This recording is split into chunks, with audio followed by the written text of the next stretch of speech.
నారా చంద్రబాబు నాయుడు అనే నేను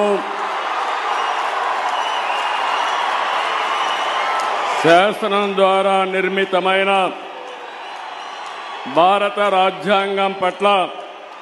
నిజమైన విశ్వాసం, విధేయత చూపుతానని, భారతదేశ సార్వభౌమాధికారాన్ని,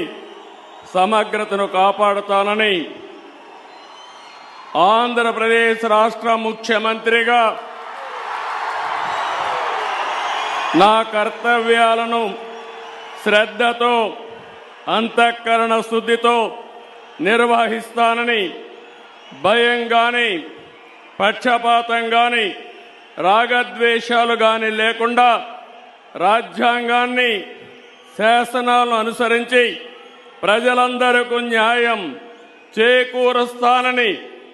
దైవ సాక్షిగా ప్రమాణం చేస్తున్నాను.